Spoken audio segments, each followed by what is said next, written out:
आज की ये कहानी सिर्फ एक खबर नहीं बल्कि एक ऐसा तूफान है जिसने पूरी दुनिया की डिजिटल राजनीति को हिला दिया है। सालों से यह माना जाता था कि अगर किसी देश को बड़ा फैसला लेना है, अगर दुनिया को कोई नया नियम चाहिए, अगर किसी को करारा जवाब देना है तो वो काम सिर्फ अमेरिका करेगा। बाकी दुनिया बस ताली बजाएगी और चुपचाप मान जाएगी। लेकिन इस बार ऐसा नहीं हुआ। इस बार भारत ने वो कर दिखाया जिसकी किसी ने कल्पना तक नहीं की थी। अमेरिका के राष्ट्रपति डोनाल्ड ट्रंप ने मंच से पूरी दुनिया को यह संदेश दिया कि भारतीय अब उनके लिए खतरा हैं और गूगल, माइक्रोसॉफ्ट और एप्पल जैसी कंपनियों को भारतीयों को नौकरी देना बंद कर देना चाहिए। सोचिए, यह सिर्फ एक बयान नहीं बल्कि एक ऐसा ताना था जो सीधे हमारे आत्मसम्मान पर वार कर रहा था। पहले के दौर में शायद भारत चुप रहता, सोचता कि सही समय आने पर जवाब देंगे।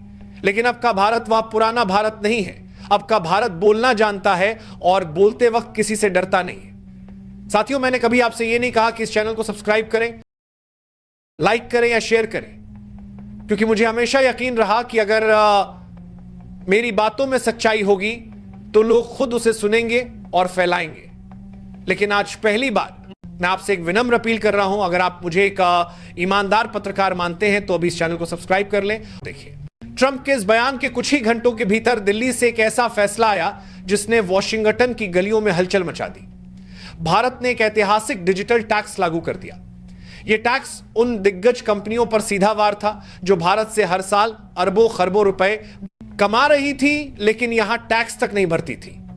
गूगल, अमेजन, एप्पल और मेटा यानी फेसबुक और इंस्टाग्राम जैसी कंपनियां भारतीयों से पैसा कमा रही थी लेकिन टैक्स के नाम पर देश को लगभग कुछ भी नहीं मिल रहा था। सोचिए जरा, गूगल भारत से हर साल लगभग 400 करोड़ का मुनाफा कमा रहा था। अमेजन का कारोबार 35,000 करोड़ से भी ज्यादा था। एप्पल का मुनाफा 1,000 करोड़ से पार था और मेटा का आंकड़ा 1500 करोड़ तक पहुंच गया था।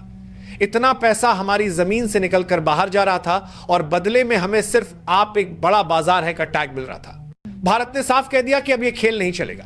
साल 2020 में सरकार ने इक्वलाइजेशन लेवी लागू की और नियम यह बनाया कि अगर कोई कंपनी भारत के लोगों से कमाई करती है तो उसे भारत को टैक्स भी देना पड़ेगा, चाहे उसका ऑफिस भारत में हो या निकाल में हो, चाहे वह सिर्फ ऑनलाइन काम करती हो या ऑफलाइन। अब से नियम सब पर लागू होंगे। डिजिटल विज्ञापन पर 6% टैक्स और ऑनलाइन प्रोडक्ट व सर्विस बेचने वाली विदेशी कंपनियों पर 2% टैक्स लगाया गया।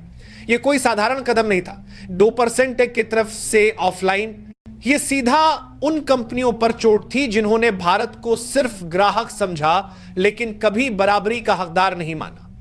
यह टैक्स दरअसल भारत का वह मास्टर स्ट्रोक था जिसने पूरी दुनिया को यह सोचने पर मजबूर कर दिया कि अब भारत सिर्फ यूजर नहीं बल्कि नियम बनाने वाला देश है। अमेरिका को यह बात सीधे दिल पर लगी। वॉशिंगटन में बैठे बड़े बड़े नेता और बिजनेस लीडर्स अचानक बेचैन हो गए। उन्होंने वर्ल्ड ट्रेड ऑर्गेनाइजेशन का दरवाजा खटखटाया और भारत के डिजिटल टैक्स को एक तरफा और गैरकानूनी करार दिया। लेकिन भारत ने भी साफ शब्दों में कह दिया कि यह किसी देश पर हमला नहीं है बल्कि यह सिर्फ न्याय है। अगर आप यहां से कमाएंगे तो टैक्स भी यही देंगे। नतीजा चौंकाने वाला था। WTO ने भारत के पक्ष में फैसला सुनाया।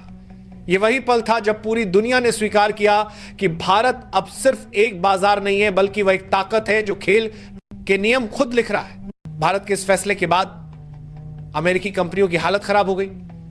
मजबूरी में अमेजन को भारत में लोकल ऑपरेशंस बढ़ाने पड़े।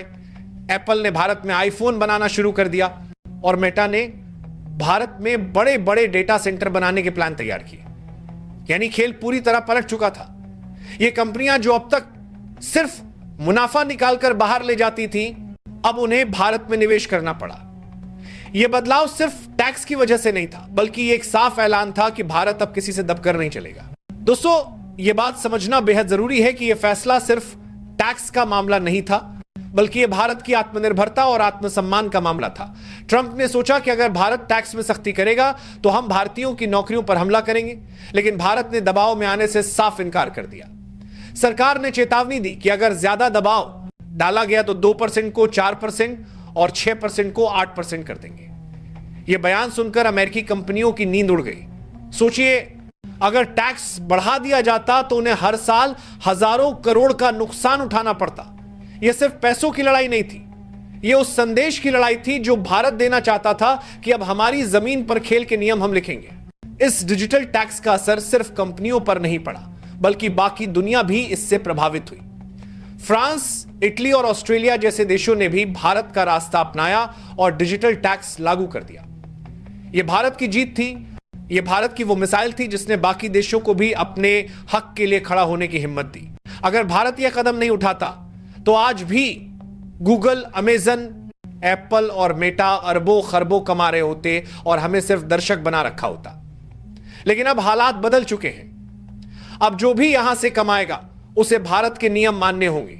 यही सोच आने वाले वक्त में भारत को और मजबूत बनाएगी। यही सोच दुनिया को बताएगी कि भारत अब किसी भी ताकत के आगे झुकने वाला नहीं है। आज भारत में 70 करोड़ से ज्यादा लोग इंटरनेट इस्तेमाल कर रहे हैं और आने वाले कुछ सालों में यह आंकड़ा 100 करोड़ के पार पहुंच जाएगा।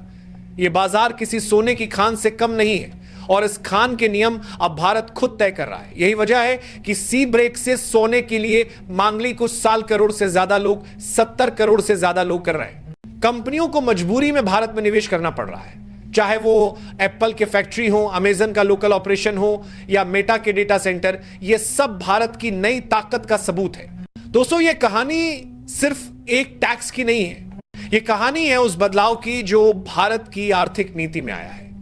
ये कहानी है उस आत्मविश्वास की जिसने भारत को दुनिया के सामने सीना ठोककर खड़े होने की ताकत दी है। जब कोई देश अपने संसाधनों की कीमत खुद तय करने लगे, जब कोई देश अपनी जमीन पर अपने नियम लागू करने लगे, तभी वह सच्चे मायनों में स्वतंत्र होता है।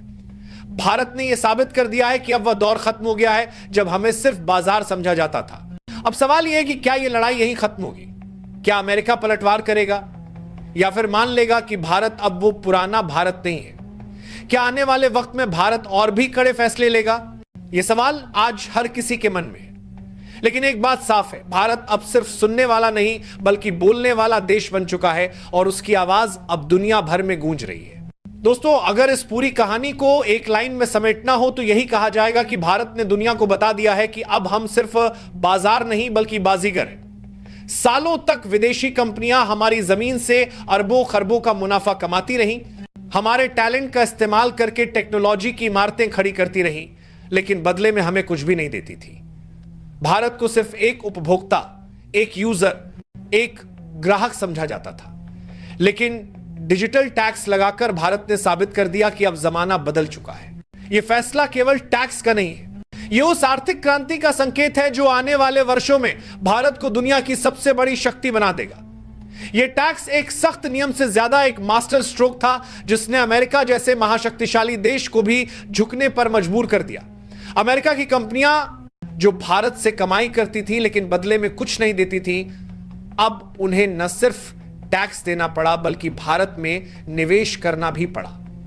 यही वजह है कि एप्पल को भारत में आईफोन बनाने पड़े, अमेजन को लोकल ऑपरेशंस बढ़ाने पड़े और मेटा को यहां डेटा सेंटर बनाने के प्लान तैयार करने पड़े।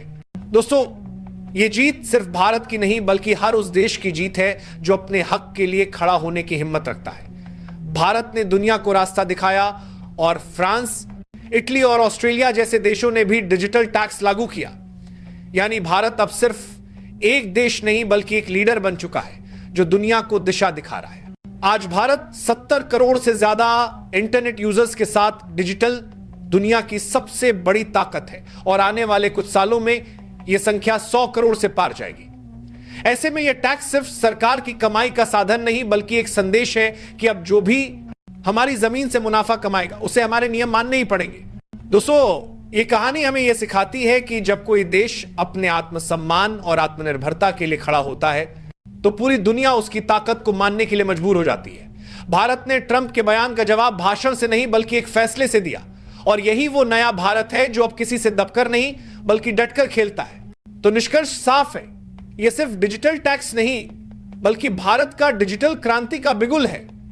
यह उस सोच का ऐलान है जो कहती है अब खेल बराबरी का होगा, अब नियम भारत लिखेगा और अब किसी भी महाशक्ति को भारत की आवाज़ को नजरअंदाज करने की हिम्मत नहीं होगी।